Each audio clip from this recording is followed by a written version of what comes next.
Welcome back, everybody, to the ND and Free podcast in partnership with the Awareness Space, a podcast and media platform that explores how NDers can live their truth and feel free in their lives. We hear from inspiring coaches, therapists, experts, and fellow NDers from all over the world. I'm Owen Morgan, a self-awareness coach and ADHD coach, and I have over 10 years' experience in the wellbeing sector, and I've interviewed over 500 people across 4 podcasts. I received my ADHD diagnosis at 41, and it changed my life forever. My mission is to explore how the human spirit and understanding our whole self can bring us a life full of possibilities. So on today's Neurodivergent Thrive Guide show, we have ADHD coach, CBT-qualified facilitator, newly certified NLP practitioner, and Yoga Nidra teacher in training, Diane Jones. Diane specialises in nervous system regulation and belief transformation for overwhelmed parents. Her approach integrates neuroscience with trauma-informed care, helping families move from survival mode to thriving. Diane is developing her From Chaos to Calm program, where she brings her unique multi-model approach that empowers. Her mission is to help overwhelmed mothers realize they're not failing, they're simply navigating extraordinary challenges with extraordinary courage. What an intro. Welcome to the show, Diane. It's so lovely to have you. We've been chatting back and forth. We both trained through the same training business, I guess is the right word, program. And it's just so lovely to share this moment with you. Thank you, and thank you for having me as well. It's very exciting to be here, and yeah, that was a big intro. I was thinking, oh my goodness, yeah, I've done that and done that. Yeah, so I think because of my ADHD nurse, I tend to explore lots of different things that can help with this space and the clients that will come forward. So, yeah, thank you for having me. Yeah, no problem. I think that the multi-model approach is quite important anyway for whether it's counseling or coaching or therapy, whatever it be. I think how is there anything to lose from doing hundreds of CPDs and other training to, in any given moment, know what could be right for a client? I think it's kind of our duty, I think, to keep learning. Do you feel that that is a big part of growing as a therapist or a coach? Oh, massively, massively, because especially with the ADHD, because there's so many different elements when you think about emotional dysregulation, the executive function challenges that arise with that. There are so many. It's quite multifaceted in a way because it's not just one thing that we're having difficulty with. There's several things. So in terms of, for example, the Yoga Nidra, that's really been a huge part of my journey in the last 12 months, as well as exploring my own ADHD-ness. So yeah, it's for me, it's been life-changing to look at all these different things and then kind of bring it all together to help people move forward and kind of navigate what's going on with them. Yeah, massively. Yeah, exactly. And I don't know about you, when I've had therapy or coaching over the years, they had no concept neurodivergence. Not that that's a problem, but it's not something they studied, something they're aware of. They wouldn't say, "Oh, do you feel that could be ADHD, not anxiety? Maybe it's overstimulation." So there's something to be said for that too. I think for us to be let's just say we're just coaches, you and me, but we're also ADHD coaches. I think that's quite powerful because that means you can bring that into any space to help people realize that maybe some of their what's coming up for them is actually linked to neurodivergence, but they didn't even know. So I think there's something to be said there, like trauma informed, like you have there as well. Being trauma informed is so important because sometimes it is something that happened to you that you may not even remember that much as being a thing, but it's stuck in your body. So somatics is important too, as well, isn't it? Absolutely. And then, obviously, when we think about the way the subconscious works as well. So, for me, in terms of the things that I've learned, the things that I've done, for example, belief coding is one of them, and that kind of taps into the subconscious. But again, you've got to be really trauma informed to be able to navigate that with somebody, because obviously, and because we never really know what someone's gone through. And I think especially with the neurodivergent nurse, we can, especially with ADHD, we've been told that we're too much, too little, not enough, all of these things since we were younger, never really knowing why. So that's really good in terms of the belief coding to kind of tap into that. Alongside that, when you think about NLP, which is neuro linguistic programming, we're taught to have clean language. That's really important. And that's linking to the trauma informedness, because if I say something, if I use a word that maybe triggers you, or you're coming at it from a different perspective, there's so many layers of being able to coach somebody effectively, and to be able to put that person at the center, giving them that psychological safety is massive, especially when we're coming into this with neurodivergence, because we need that safe space. Not that anybody doesn't need it, but for a neurodivergent person, we've got to be really aware of the language we're using, and all of that Yeah, stuff. definitely, because we can take on other people. People have said things to us, and we can take that on over time, and we're using their language, even though it's not ours. So I think a big part of finding our truth and living authentically is actually what our actual language is. How do we actually truly feel about how we interact with the world? Which is some of the deeper work, which is why I want to keep training. I'd love to do deeper work. So, in your intro there, you're talking about how passionate you are about families, about mothers, maybe menopausal women as well, and obviously the children that are linked to these family units. So, what has made you so passionate about that particular niche, I guess we'll call it? What has led you down that sort of community of people? So I guess it's lived experience, if I'm honest. I've also spent, well, over 3 decades now working with children and families, and through that time I've seen lots of different dynamics within, the family arrangement. And if I rewind 12 months ago, I was in a space where I was feeling lost. I was feeling very angry a lot of the time. Not sleeping, snapping, all of these things, couldn't retain anything. And I jumped on a course. I can't remember how it came up. That's right, because my daughter, I put her forward to CAMS a couple of years back for ADHD. This is something that I've thought, she's now 15, something I've thought since she was very little. And I mentioned it to school back when she was about 4 or 5, when she first started, and they were just like, no, no, no, she's just a busy child, da da da, and kind of I suppose just dismissed it. Her year 1 teacher used to call her Tigger, so I don't really need to say much more than that. So fast forward just before senior school, I thought, no, I need to help her because she's really struggling. So I put her forward to CAMS, and then obviously that's a very long waiting list. And then last year I decided to change to Right to Choose, and going through all of those things, I suddenly started to realize, like, I used to do that when I was her age, or I was that way when I was her age. Like, what's going on here? Does that mean that I'm neurodivergent? Does that mean that I've got ADHD? So that's where I started to seek the ADHD side out for myself. And I happened upon it was with ADHD UK. And I went on a couple of their free webinars and suddenly realized, oop, this might be me. And then I met Esther, Esther Barrett, that's who we both trained with, on a webinar. And there was a lady talking about perimenopause and how that can affect neurodivergence, especially with the hormonal imbalances, and how that affects the neurochemicals in the brain with respect to ADHD. So that's where I started to really kind of dig into my own journey around it, and put myself forward for an assessment, which I've got in a couple of weeks.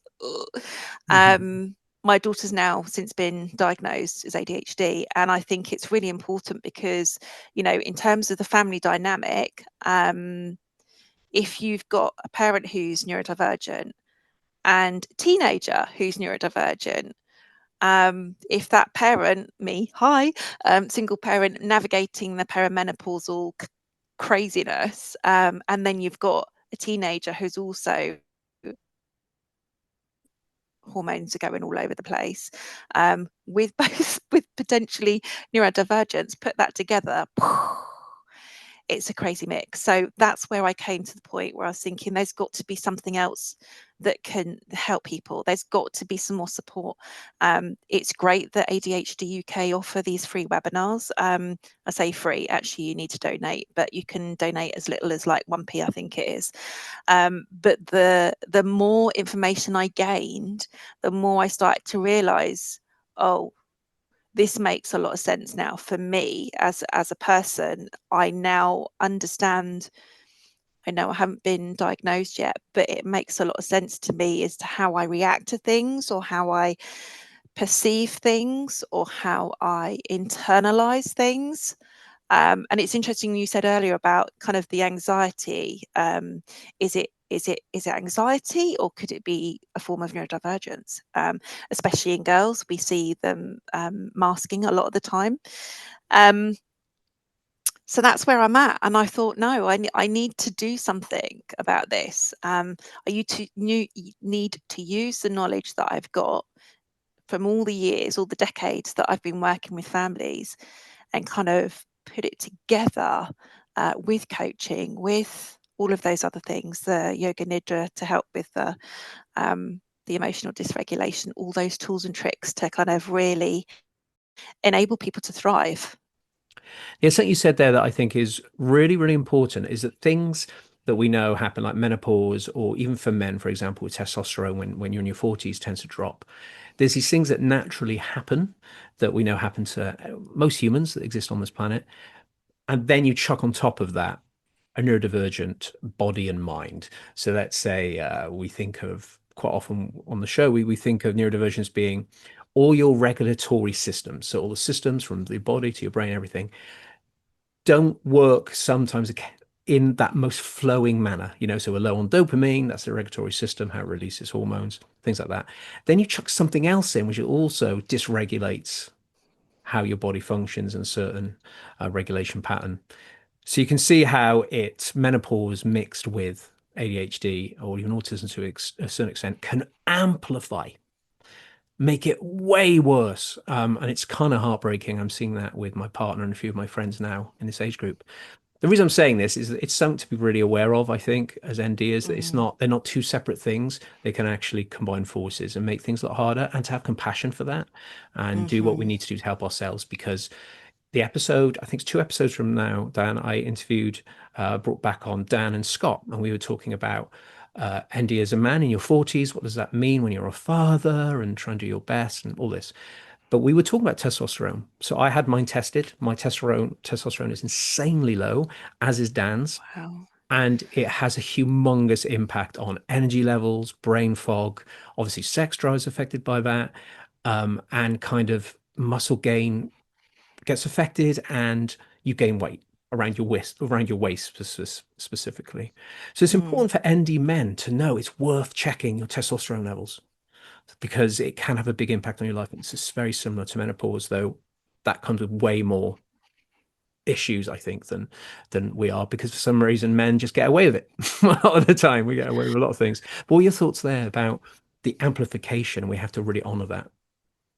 Absolutely. And it's, both, and thanks for sharing that, because I didn't actually know about the testosterone levels in men. So that's really good for me to know and have that knowledge too. Excuse me. It's really interesting because we, if we don't know what we're dealing with to start with, and I think that's why I'm so passionate about kind of late diagnosed women, because you suddenly go, oh my God, like I've been like this all my life, and I'm only now realizing why I do these things. But in terms of the hormonal imbalances, that's crazy. I was on a call with Esther, and it was neurodivergent coaches, and there was this one lady that was talking about the impact of exactly that, the hormone imbalances. And she was saying that if you have any neurodivergence, when you go through a hormonal imbalance such as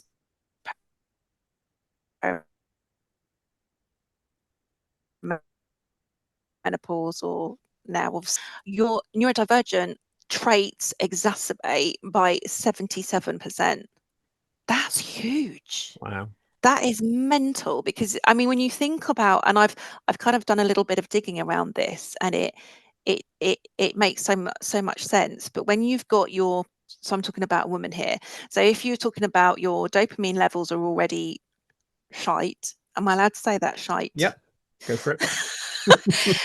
If your dopamine levels as an ADHD are already shite, and you've got a neurotypical person whose dopamine levels are here, when the estrogen drops during perimenopause, your dopamine levels drop.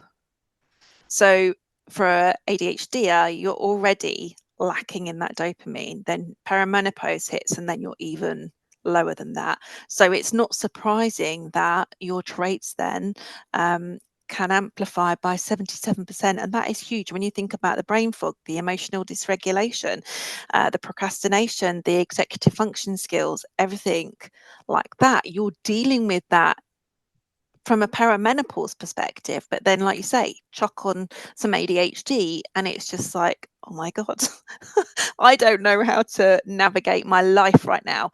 And that's where it comes into play for me, because I'm thinking, well, surely I can't be the only perimenopausal woman who is navigating their neurodivergence alongside a teenager who is about to take their GCSEs, who also has their own neurodivergence and is trying to navigate their own hormones. It is a minefield. So it's massively important. And I think, it would be great if people could, or schools could, start to educate our young people on this, because it's not just, when you think about, and this hasn't been researched, not that I've seen, I haven't come across this, so I'm not saying that this is fact, but if that's the case for perimenopausal women and, older men who are losing testosterone, then that's got to be true for teenagers who are going through their own puberty, whose hormones are firing all over the bloody place.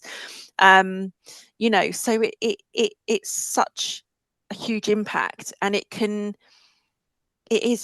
impacts people's lives. And it's then that brings, things like exacerbated anxiety, depression, all of those things. And it's like, it's something you mentioned earlier about, obviously putting on weight around your middle, and that is the same for women, for perimenopause and menopause. When you're already thinking, if you've got low self-esteem and that inner critic then starts kicking in, oh, you're older and you've got this, that, and the other. So it's a real battle to make sure that your self-talk is good. Yeah, thanks so much. And it kind of lends itself to this. There's always going to be potential element of mystery. What's going on here? Like, and we love to try and figure it out. But and you maybe have to figure out to a point. And we always talk about, where does it actually start? What is the core of all of this? Who knows? Are you ever going to know that? So it's trying to find ways of just tending to your needs, seeking to understand yourself better, probably maybe with help, coaches, therapists, and stuff like that, and just get a better sense of, I guess, the blueprint of who you are based on what's happened to you, how you interact with every single day. Are you doing things where you can rewire your brain? We talked about neuroplasticity off recording, is that this power to rewire our brain and reset our nervous system, even just a little bit, takes a level of knowledge, but we may not have all the knowledge that we would wish to have. So it's this kind of treading the line, isn't it, of doing the work, not 100% knowing, but just doing it all with compassion and knowing that you're important enough to do it. Absolutely. And it's that worthiness, it's that worth, I think, that helps you, certainly for me, because I've spent a lot of my life thinking that I'm not worthy because I'm not this, that, the other. And it's only now that I'm thinking, oh, but I am this, that, and the other. I'm just in a different way. And it is absolutely about that self-compassion. And for me, knowledge is power. And that's been really helpful for me. For example, I was on one of the webinars and they were talking about rejection sensitivity dysphoria. And that blew my mind, because I thought I was just mental, in that I would have a real physical reaction to something that I perceived as rejection. So for me, that was massive. So now, whenever that happens, I make a note to say to myself, it's just the RSD, Di. It's just the RSD. And it doesn't take it away, like it doesn't magically solve it. But because I've got that knowledge and that's how my brain works, I can calm myself a little bit, and I don't have to react as hurt as I have previously, because actually I know that that's just how my brain is processing that situation, if that makes sense. Yeah, it does. And I kind of think this sense of knowing ourselves to some point allows us to actually know, as we try and flow it nicely into our questions here today, is to do the work in inverted commas, it actually either has to kind of fit in a way that's true to you and is led by your values and kind of fits into your lifestyle as well, how much time you have, uh, what kind of income you have, and how that impacts how often you have to work. Anyway, all of that is to say, it's not like one piece of work is going to work. You're going to have to get a sense of what fits. So that is kind of the question that we're kicking off with here today, which is about doing the work, how we can integrate these exercises and tools. And a good place to start is probably your Yoga Nidra. You know, that's really good for your nervous system, I'm sure, really good for your mind, really good for resetting your energy. You've discovered that, you are dedicated to it, you have passion for it, which is incredible. And I think that's part of it, right? Is finding stuff that we're passionate about, that we can see the impact, so it kind of pulls us in. But it's still hard though, isn't it, to do the work consistently? Absolutely. And also, I think for me, I need something that's going to give me that little buzz. And when I say buzz, I'm talking about that dopamine hit. So, for example, I've done all sorts of different things. I've done reflexology, Reiki, all those different things. But I could never do meditation. And I would always find myself so frustrated because in any given setting or any given time that I was trying to do a meditation, I just couldn't do it. And I was looking around thinking, but everybody else can do it. Why can't I? And then when I tried Yoga Nidra, this was a couple of years ago, because I have something called rheumatoid arthritis, which is another situation. But somebody that I know said, "Oh, why don't you try that? Because it's really helpful for fatigue." So I tried a Yoga Nidra session on YouTube, and I think it was about 10, 15 minutes long. And oh my God, Mhm. I've never been so relaxed. And I'm quite a difficult person to relax because I'm normally quite tense. And I think that potentially is a neurodivergence thing because we're always kind of like bracing ourselves for the next thing or finding it difficult to relax. But yeah, when I first did that Yoga Nidra, it blew my mind because I'm like, how can it be so simple? And it's NSDR, which means non-sleep deep rest. So it's a conscious awareness of your body. So it's not meditation as such, where you're having to picture yourself on a big hill somewhere in the middle of nowhere, and all that, because that can be quite difficult, and especially with neurodivergence, some people find visualizing very challenging. But with Yoga Nidra, you are putting your conscious awareness on certain parts of the body. So because it's always flowing and because it's always moving, for me that fits really well because you're moving your attention around your body, but somehow you're just in this state of bliss. That's all I can that's all I can describe it as, really.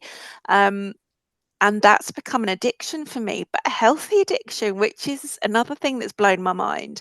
So I've never been or think that I've never been consistent with, healthy habits, should we say. But I do Yoga Nidra at least once a day. And if I don't do it, I really feel that in my energy, in my mood. And it really helps to reset the nervous system. So whether I need a rest, whether I need some energy, I just look to my Yoga Nidra, which is made. That's the reason that I'm training in it, because I found for me, with a busy mind, I need something that can really tap into that relaxation, to that reset. So that's why I'm doing it. And again, it's not going to fit for every neurodivergent person because we're all individuals at the end of the day. But the beauty about Yoga Nidra, you can do a 10-minute session or you can do an hour session. It's completely up to you. But honestly, it's just medicine for the mind and the body. Yeah, so beautiful. And there's something that you said that was really important is that we have a perception of what something is. So meditation, we have a perception of what that looks like. Could be informed by videos we've seen or clips we've seen or the people's opinions of it. But when we talk about, being sort of present moment awareness, really it's present moment mindful awareness. So you can be in this present moment and sit in your chair and just go riot with your brain, think, think, think, think, think. So yeah, in this present moment you're thinking, that's not what we're talking about. Present moment mindful awareness is where you connect to sensations in your body or noticing noises you can hear. Or you could even, if you really want to, you can look out the window and sort of the tree that I can see there is just sort of looking at the textures of the trees, where the branches are, just allow my brain to not be ruminating, scripting, reflecting on what's happened in the past.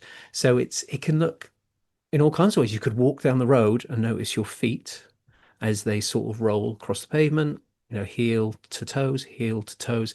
And that's what's about really, is getting into your body, getting your body and brain all synced up in that moment, in the presence, and allowing your mind just to go quiet-ish. We can't really control how the Mm. thoughts are flying in. This whole thing of, work with your thoughts, control your thoughts, ignore your thoughts, question your thoughts.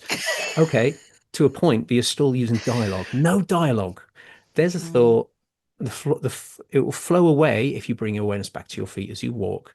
So I think for ND is a good thing to think about is there's so many different ways you can basically connect your brain back to your body and allow your mind to be a little bit quieter, would we say?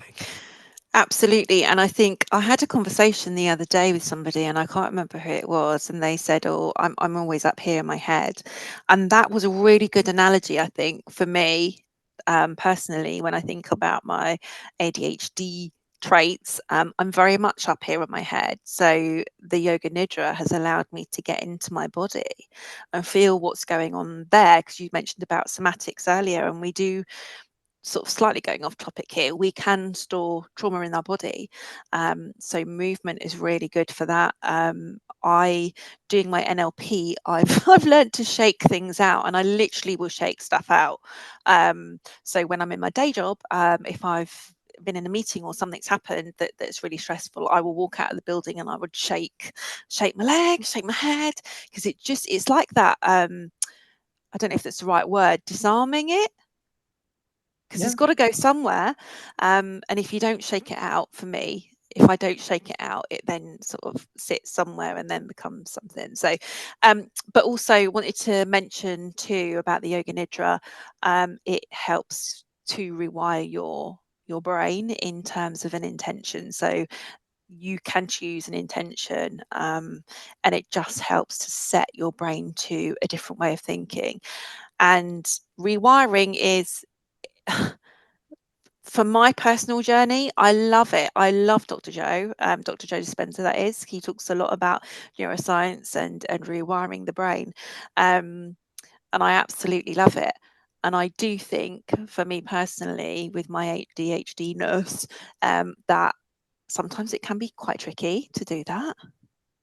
I was lucky enough to ask him a question about ADHD, because he talks about what we think about, we become or we attract. So if we're putting all our energy into thinking about something rubbish that happened in the past, or worrying about something that's going to be in the future, if you think about an ADHD brain, we're I'm not going to say always, but a lot of the time we're either in that future situation worrying about things or ruminating in what happened before.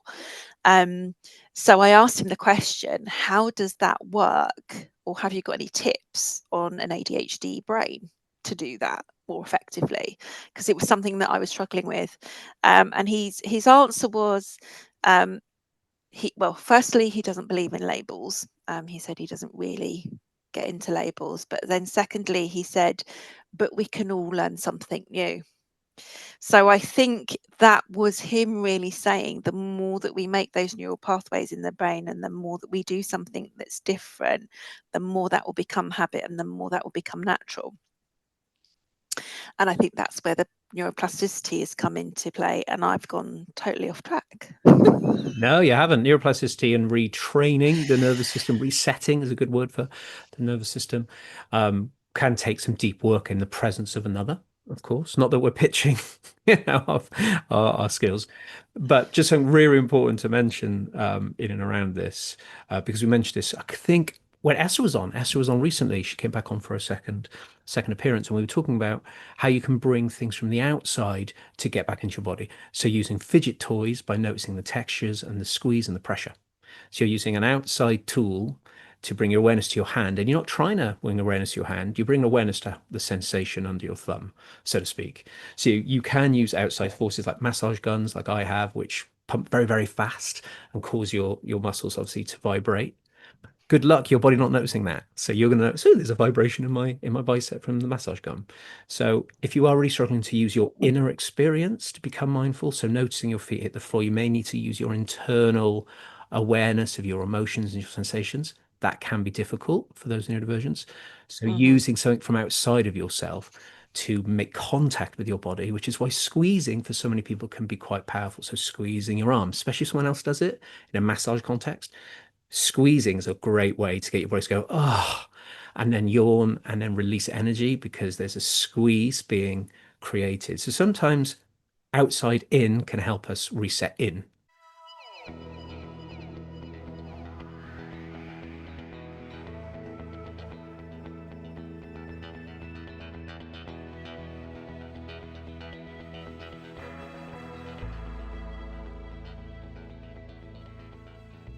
No, absolutely makes sense. Absolutely. One of my favorite things that I do is I've got a weighted blanket.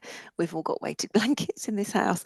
Um, and that is a real comfort as well. And I think that's I don't know what it is about the weighted blanket, but it really, really helps to kind of just calm everything down. And I think if your body's in that fight flight situation, the weighted blanket really helps with that to kind of calm and cuddle.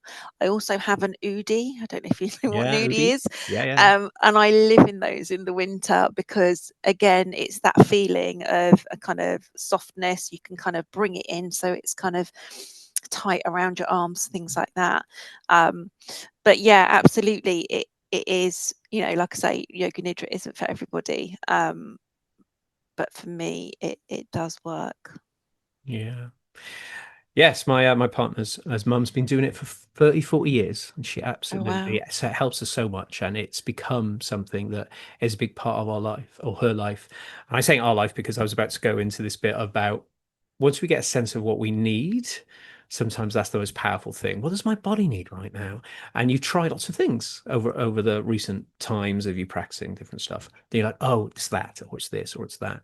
And that's probably where you need to get to is what do I know works? And actually, do I find it interesting enough?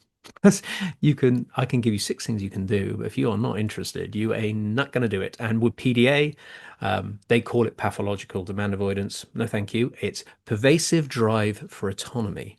So we like to have autonomy. Don't tell us what to do. Thank you very much. So if someone's saying you should sit there and meditate, we're like, screw you. I'm not doing that because of the PDA. So it's really important just to find our own way. So maybe have 10 different ideas, try them, and not be told to do any of them. And you will hopefully find the ideal thing for you, like you did with Yoga Nidra.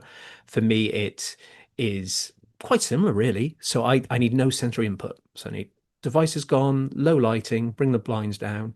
I'll sit in a chair or lie down on the floor, especially. A hard floor is very nice. And I just start to yawn and I rub my head, and it's my body saying, thank you. Um, and it's I very love similar. that. It's very similar, you know? I love that, and it's a form of self-soothing, isn't it, really?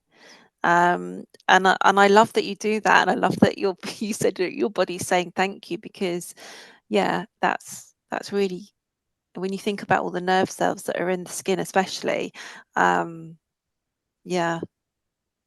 No, I love that. And it is about finding what works for you. And I've done so many things over the years that it kind of, yeah, I've spent so much money on so many different things. But, it is about finding something that works for you. It could be running, it could be having, like you say, having a massage, things like that, um, that just kind of bring you back to yourself, because we're not really interesting. Like I say, when that person said, "Oh, I'm all up here," I was like, "Oh my God, I'm like that too." Um, so yeah, and it's interesting you said about the walking as well, because I go on a forest walk. I'm really lucky that I live where I live. And I go for a forest walk every week, and I really make sure that I am mindful within that. So I don't take the phone with me. I just go for a walk, and I look at the colours of the trees, the leaves, smell the air. What does it smell like? Is it cloudy today? Is it sunny? How big are the trees? And just really immerse myself into that situation to kind of bring my mind back to, like, right, okay, we're here and this is now. um yeah, present moment. I think it's just always remembering, trying to be in your body and in deep thought at the same time is quite a good practice. So if you want to practice how hard it is actually to do that, you'll see that if you're deep in thought in a way that's not helpful, you are not in your body. It's very, very hard to do both. So just bear that in mind. If you're spending all day worrying about something, quite rightly, it might be something to worry about, and you're thinking and you're thinking and you're thinking. The majority of your day, you're not in your body. So what's your body up to? It's just sort of doing its own thing with no guidance, and that can lead to issues with the gut. It can actually, we might forget to go to the toilet. We might forget to eat because we're so not in our body, we're not even sure if we're hungry. I think it's important maybe just to practice. Okay, so I want you to notice your feet on the floor. What sensations? Now I want you to think about something from the past in great detail for the next 1 minute and see if you can feel your feet anymore. Probably not. So it's just knowing what anything you can do to get your body back online. Ironically, it's going to help your mind anyway, because it's going to be hard to do both. So it's like, what can my body do in this moment? Do I need to move? When you get overstimulated, you're like, do I need to move? Do I need to ground? Do I need to distract myself briefly, then ground? I think this is the practice is what does my overstimulation need? And that's being your inner coach, isn't it? Esther talks about this on the course, doesn't she? Inner coach and critic. So what are your thoughts there about this inner coaching? We've talked about it for the last 5 minutes about understanding ourselves and being able to say, what would I tell myself if I was a coach to myself? And then you might actually realize you know what to do. You just need to turn that inner coach on. Absolutely. And it's, for me, it's about giving grace to yourself. I have some clients that have said, "Oh, I'm no good at this and I'm rubbish at that." And, actually I'm in a really difficult situation and haven't got my own house and this, that, and the other. And it's kind of like, okay, but what have you achieved? What has been something good that you've been able to do? What obstacle have you overcome that you didn't think you could? And then they start thinking about, oh, actually, yeah, I have done something really great, or I have got myself out of a situation that I, you know, navigated that around that to get myself out of that situation, or, some massive things. So it's really, I think my part as a coach, I'm very much a cheerleader, and it's also reminding people what they have done, because we do, as human beings, we tend to kind of lean into the negative stuff, but especially with neurodivergence, it can become very loud. So it is about, but what have you done and what can you do? I'm still in I don't think it ever goes away, but I think that voice gets a little bit louder, with the inner coach. And when you start to nurture that inner coach, that becomes louder. And then you can dial down the voice or the volume on the inner critic. And then again, with that brilliant example for neuroplasticity, because when you start doing that more, it becomes more natural. And that becomes a stronger pathway in your brain, and then becomes a habit. And it's really important, I think, because it's great if so I'll talk about another analogy. So within the parenting stuff that I've done over the years, we talk about giving praise to children. And this fits nicely with neurodivergent kids as well. But when you think about praise, we talk about praise for doing. Talk about praise. Mm-hmm. So if I give you an example in terms of praise, we talk about give praise for being, not doing. So it's really recognizing what your child is doing that's great, that you can comment on and then praise them. Because if you then start to give praise to somebody, if they've never had praise before, they're like a dried up sponge. That's the kind of analogy I like to use. So they're like a dried up sponge. If you turn the water on, the tap on full blast, it's just going to bounce off. But if you do it slowly, drip by drip, that's when the sponge starts to absorb that water. So that's the analogy that helps me in my brain when I think about giving praise. So when you think about giving praise to yourself, it's the same thing. We've just got to do it as much as we can, slowly, and find those things that we are worthy of being praised for. Yeah, I love that analogy. That's great. And I think you're right about, yeah, in what way do we praise? So, if you praise because you successfully completed something and that's the only thing you praise, what is that really doing to that young brain? That it's only when they've done something that they're going to get rewarded for that. It's interesting, isn't it? So often presence isn't about doing anything or doing something or achieving something in that present moment. You're just being present, and it allows you to achieve more because you're free Mm. to be present with what you're doing. Slightly different. Anyway, you touched on worthiness there, which is perfect. That was our next question. We have talked about it a lot, about the importance of worthiness. I think to actually do any of these things we're talking about, you need to feel like you're not worthy in the sense of you're good enough to do it, more to do with I actually care about my nervous system, or I care about my gut. If you're trying to eat better, I care about my gut. I care about my mind. I want my mind to be healthy. So I want to take care of it. And to do that, you need to feel like all of those parts of you are worthy of being taken care of. I think sometimes that's the hardest part. You'd rather be productive and get loads of stuff done and feeling really proud of yourself over, I actually need to do nothing right now in a very intentionally beautiful way, but it doesn't quite have the same dopamine at the end, potentially, as achieving something that you've been tasking on. So it's quite hard for people to rewire that, do you think, this kind of sense of in this moment, my gut deserves to be treated with respect. So I'm going to eat really well today because I care about my gut. That's the language you want to be using, I would say. I love that. I love that. And it's also allowing ourselves to have those days or to have those situations. If I give you an example, last week, I work Monday to Wednesday in my day job, and then Thursday, Friday, I do business stuff like this. Although it doesn't really feel like business because it's really Mhm. cool to speak to lots of different people. However, last week I was really fatigued. And I was thinking, I've got this to do. I need to speak to that person. I need to do this email. Da, da, da, da, da, da. And I was thinking, hold on, Di. You've been going for like days because the weekend before last was really busy. And I needed some downtime. I needed some downtime. I needed that afternoon on the sofa where I just went, no, I'm not doing anything. But I allowed myself to do that because I know if I don't, then the ADHD or whatever it is going to come and take it from me at some point in the future. So sometimes you've got to kind of allow yourself that. I called it a dysregulation day. I allowed myself to have that dysregulation day where I didn't do any of those things. I didn't do the washing up. I didn't, hoover the house, which I was intending to do.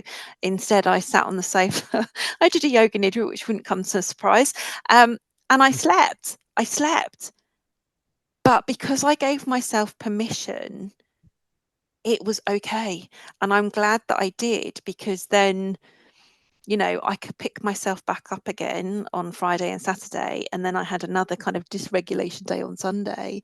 But I think for me, allowing myself to do that has been really powerful because then I don't feel any guilt. Then I don't feel, I don't start beating myself up and going, oh, for God's sake, come on, you got this to do, or you can't do that, or why can't you, blah. And then I shut that down again, that inner critic, and allow myself to have that dysregulation time because we can't go on without a break. Yeah, I think we're seeing it in the community so much, burnout and chronic fatigue and chronic stress as well. People talk about chronic fatigue. Chronic stress is a thing where you're still kind of going and there is fatigue there, but you're in a stress state basically the whole time, and it's causing all kinds of issues and ailments with your gut, with heart rate variability, blood pressure, and it's kind of this chronic stresses can be a big part for neurodivergent people. We're having to function like everybody else because we have to. We have family to take care of, money to earn, and that's kind of the heartbreaking thing because we can't break the structure of society. It's there, right in front of us, leading the way. And I think sometimes the hardest way as an ND person is to say, well, how can I kind of tap into that and do what I need to do, but also have this bespoke way of living, which is really, really powerful and really useful for me. I think that's sometimes the hardest battle is for me, at the moment, I still kind of working full time. I'm trying to launch a business. My partner's been unwell for a year. And it's all very stressful, and I'm a stepdad, and it's interesting not being the actual dad. That is always in the back of your mind, whilst also trying to take care of myself, run a podcast, and take care of myself and exercise and think about how I'm eating. It's like, holy shit, that is very overwhelming. And it's like, how can I do all of those bits I just said? Because in some way, but creating loads of space over here for me to meet my ND needs.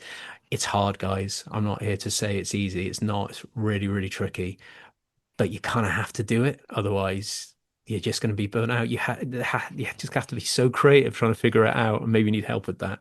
But yeah, what your thoughts there is that we're still having to do what we have to do, but to what point, to what end? And it's really, when you were just talking then, a client came to mind, and I'm okay to share, but so as a parent, and I said, okay, what do you mean? What does that mean to you? And again, it's always good to check that out with someone, because what that means to her doesn't necessarily mean the same to me. But so you gave the example of, well, I can't do the dishes. And I said, so tell me a bit more about that. And she said, but I feel like I should be doing the dishes, like every, after dinner, do the dishes, and then that's it, da, da, da. I said, okay. So then we talked it through, and actually a better time for her to do the dishes was just before she went to bed, and she goes to bed at like 11:30 at night.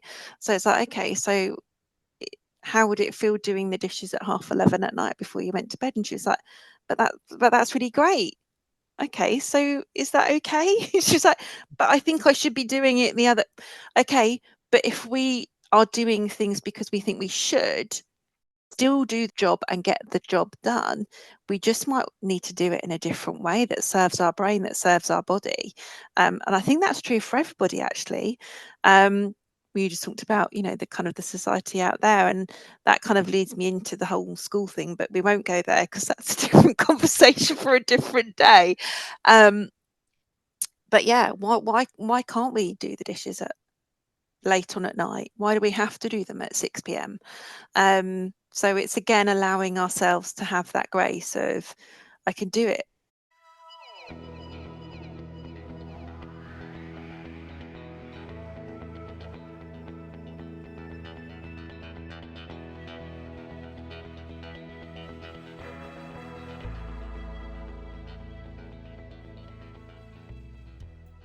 Yes, thank you. That's such a good example. Should came up a lot in the last episode we did. We were talking about the what's the word? How should kind of, yes, like a barrier kind of gets in the way, actually, in many ways. It pushes us into uncomfortable ways of living, which are only going to take a toll. But it's quite right that it's there in the sense of we've been told for a very long time what we should and should be doing because we don't quite fit into what they're witnessing in front of them in the way we behave. But yeah, there is some things that we have to do, and then the rest of it should be us meeting our needs where we can and not getting stuck in a loop of when things should be done. And I think another one is needing everything to be done before we can move on to the next thing or to move on to resting. I will rest when I've done that. But what if that thing goes wrong and then you have to spend more time on it? Happens to me a lot. Oh no, but I still want to get it done. And then you're 2 hours later. So it's knowing when to just press pause. Pause can be very tricky for neurodivergent people. Press pause. I'll come back to this. And I think that for me, that's the biggest barrier that I've had. And I've been working on it a lot. It's very, very powerful, actually. When you start pressing pause, you're like, oh, okay, I'm going to rest the next 15 minutes. I'm going to go into sensory quietness. And that it's very powerful. You're like, okay, cool, great. And it becomes a thing where you're like, oh no, yeah, I can do that. But it just takes a lot of practice, a lot of support, I think. So yeah, what are your thoughts on this sort of sense of needing to finish, not being able to press pause, and being able to walk away from something you're tasking on? I love that you said that about taking a pause. And when you were saying that, the word honor came to me, and it's like you're honoring yourself, you're honoring your body, you're honoring your mind. And actually, I do that when when I'm working with the business side of stuff. If there's something that's frustrating me or something that I know I need to do, I've got this clock again. This is this is Esther, but these it's like a little clock. It's got like a little rainbow thing. I don't know if you've seen those. Yeah. And it's like a little timer for those who can't see it. And I set that on my desk, and I think, right, I'm going to purely do something for 20 minutes. So I set it, and then once that 20 minutes is done, then I go and rest. So doing something else to take my brain away, because I get really frustrated and also very hyper focused. So it is about that pause. And I think sometimes for me, when I do that, I come back with more energy because I've been able to hit the pause button, walk away, do something else, then come back with kind of almost like a refresh of what I'm looking at or what I'm doing. And that really, really helps me. I'm trying to integrate it into my day job more. Um, it's not quite as easy to do when you're in an office with lots of other people. But certainly when I'm at home, I do that by hitting the pause button, and I think it just helps to reset the brain, also give your brain a break, step away, step back. And again, it's like, why can't we just do the 20 minutes and then have a break? Who says we got to do 3 hours before we can step away?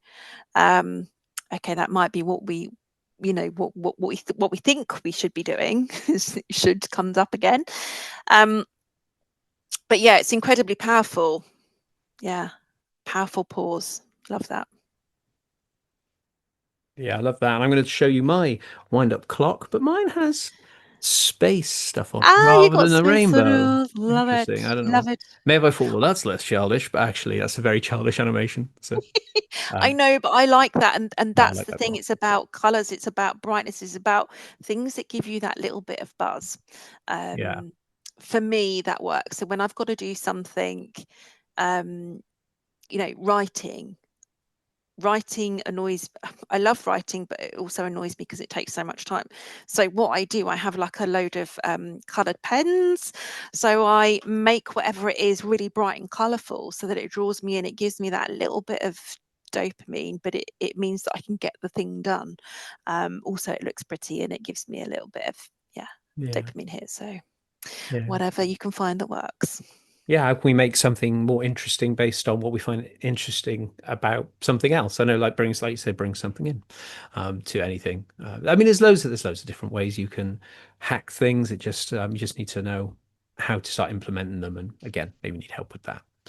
Um, but yeah, we're going to sort of wrap up at this point because I feel like we've covered so much here today. We were going to talk a little bit about NLP, but I'm thinking on reflection, having you back on for us to dive into that, I think could be a really powerful episode. We're doing CBT next week after this episode, so talking about how CBT can help. We'd love to have you on. We'll talk about how NLP can help, and then we'll look at all the different modalities over the next year or so, different people. I love that. That'd be brilliant. But thank you so much. We have two amazing, beautiful, gorgeous, hopeful questions to wrap up the show. As always, everybody, we have two now instead of one. So, Dan, I always ask this question now, which is, what moment or achievement are you most proud of despite being neurodivergent? So traditionally neurodivergent would stop someone doing this, but you did it and you look back and go, wow, that's so cool. I don't know how I pulled that off. Can you think of something like that? Oh, apart from being a parent, Yeah. because that's something and I think that's a massive one actually, because that's something that a lot of some of the clients that I've had have said, I'm never consistent in anything. And actually, one of my clients said, if I could have a superpower, it would be consistency. And I said, okay, so when have you been consistent in your life? And she's consistently been a parent. And it's like, that's huge. That's huge. Can we just take a moment and like give a bit of respect to that, because parenting is massive.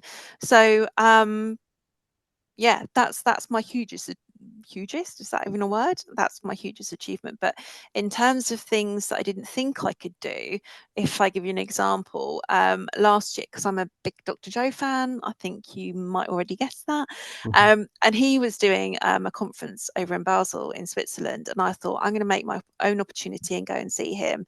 So I booked the ticket, booked the flight, booked an Airbnb. Now, I'd never gone anywhere on my own before, let alone abroad. So that was huge to me. Mhm. And then I was overthinking it. Like months before, I was overthinking it, but actually the day before, I was like, "No, come on, Di, you've spent all this money, you need to go." And I did it. I absolutely did it, and it was amazing. It was such an incredible experience, life changing, in fact. But the fact that I did that on my own, and with all the anxiety of like, and the rumination of like, what's going to happen, what if this happens, what blah blah blah, I just went and did it anyway. And sometimes I think, for me, I just need to do something. So for me, that was huge, and I was reflecting on it last night actually, and I was thinking, oh my god, that's amazing. I love that I did that. I love that I just went, you know what, I'm going to make my own opportunity to go and see him, and I bloody did it, and it was amazing. Oh, I love that. I love that. Yeah, especially as you said, oh, by myself, I was like, ooh. because that is quite scary.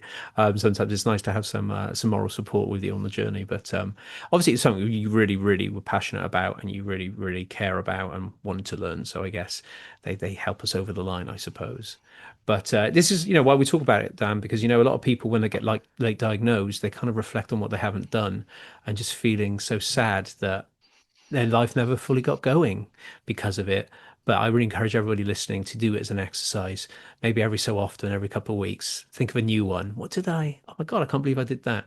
And just start building up that kind of story, a really positive story about your life, because there'll be stuff in there. There'll be stuff that you did, which is like Jesus. Absolutely. And I think it kind of gives you a spark and you're like, oh my God, I did that. That's amazing. Like, check me out. And I think that helps then with the inner coach, and then it kind of builds your confidence. And then you start to think, actually, do you know what? I can do stuff and I can do hard things. And okay, it might not be the picture perfect thing that we're shown, but doing it your own way absolutely is key. Yeah. And it might be something that you are trying to do now, but you've kind of got in your own head or whatever about, or as a story about how you can't. But actually, something you did that was very similar. It's like, well, okay, I did it there. So how can I integrate some of that into this? And I say that because I will say going to coaching, oh, can I do this? Can I build up a client base? Am I going to be any good? All of this. But then I can look back and say you ran a massage business for 5 years, a very successful massage business, working from everybody from sports people through to actors, really super successful. I held a space, people kept coming back, amazing testimonials, really nice energy, really friendly, really, really good at what he does. Have I forgotten all of that? All of a sudden, have I forgotten this entire previous life and a business? Why can't I do that with coaching? There's less to do. I don't have to travel around with a massage bench and buy all the wax and the towels and wash them. I sit on Zoom, do lots of training, and make sure I'm there for people. Just use some of that. And I think it's so easy to forget what we've done because it doesn't seem that important right now, does it? But really, it is. Sorry, I was just writing something down as you're saying it. I need to keep notes next time. But just about the can't. And I always say to my daughter, don't ever let anyone tell you you can't do something, because you bloody well can, you bloody well are, and you bloody well have. And that's my mantra whenever I say to myself exactly that, like, how am I going to build this business? Like, how am I going to get to a point where I can then step away from my day job? And I'm thinking, but I can, I have, and I am. So that's it. Yeah, sorry, tangent. Yeah. No, no, I love that. I love that. I think, yeah, get your own language going. Try and make it as positive as possible. Because I goes, you could say, oh, shut up, you idiot. You did all of that. But that's not a very helpful story, is it? It's like, wow, it's Mm. amazing you did that. And no matter what happens, you're fully prepared. You've done all the training. You're ready. And just be an advocate for yourself, really. An advocate. That's a new one I just come up with here today. I Awesome. know. Right. This is your chance, Dan, to wrap up the show. This is your parting message of joy, as we call it. So, this is a message to all our neurodivergent listeners, just to tell them basically it's going to be okay. And we've got this. So, basically, whatever language you want to use, send us off on a high that we can get to the life that we want potentially. So I have found that when I reflect back on my past, my relationships or my friendships, I think a lot of the very interesting people I have met have all been neurodivergent. And I do believe that we're all here to shine, no matter if we're neurotypical or neurodivergent, we're all here to shine. And that is my parting message. So don't let someone shove you in a box. Don't let someone shove you into that square box, because you will knock off your sparkly points. And you're a star. You were here, you were born to shine. So let's go with it. Find your own way. Give yourself that grace. You don't have to do the things in the same order or the same way that you've been told to do them. You can find a way that feels right for you, that aligns with you, your energy and everything else. And don't let anyone tell you you can't, because you bloody well can. I love that. Thank you. Even after 50 episodes, people come up with new stuff. So I want to put them all together one day, all 50 of them, and create some sort of omnibus of joy, which would be amazing. Omnibus of joy. I love that. Yeah, it works. But yeah, I want to thank you so much for today. I know there's so much more we could talk about, and we will certainly do that in the future. But I just want to thank you for taking the time to be here with me today and sharing some of your wisdom with us. And I think we can all walk away from this chat with a quite large amount of positivity. So thank you so much. Awesome. Thank you. And thank you for having me on. Yeah, no worries. And where can we find you online? Where's your main social media platform that you hang out? Oh, my main social media platform is Facebook. Diane Jones, you will find me. I also have a group for perimenopausal women navigating neurodivergence. I'm also running a free webinar at the end of October, if I'm allowed to say that, and that's around just helping parents to understand neurodivergent teenagers and how to navigate that in a slightly different, more effective way. And yeah, so my main place is Facebook. No worries. I'll put the links in the show notes, and if obviously you listen to this episode after that webinar, I'm sure Dan will have loads more in the future for you to tap into. So go and follow and see what you can gain from it, which would be amazing. So thank you so much, Diane, for being on the show. Thank you so much for everybody listening at home. We are now entering into the 50s episodes now, which is crazy. It's been a year of doing the show now, and it's been absolutely wonderful. I've made many friends along the way. But the great news is, as you listen to this episode now, my website is live for my coaching. Go and check it out. It's taken me a bloody long time to build. I'm so happy with it. It's incredible. I love the way it functions. So go and check out all about my coaching, how it works, what you can gain. Neurotypical, neurodivergent. I just want to be here for people. My main mission is just to be there for you, and you'll see how a session will unfold. Thank you for listening, and we'll see you next time for more ND Chat.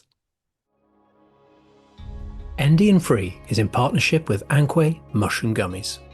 Since my ADHD diagnosis in October 2024, I had been trying to find a supplement to help my struggle to focus, ease my brain fog, and help my overall energy. I'd been getting mixed results from multiple supplements until I came across Anque's Mushroom Gummies.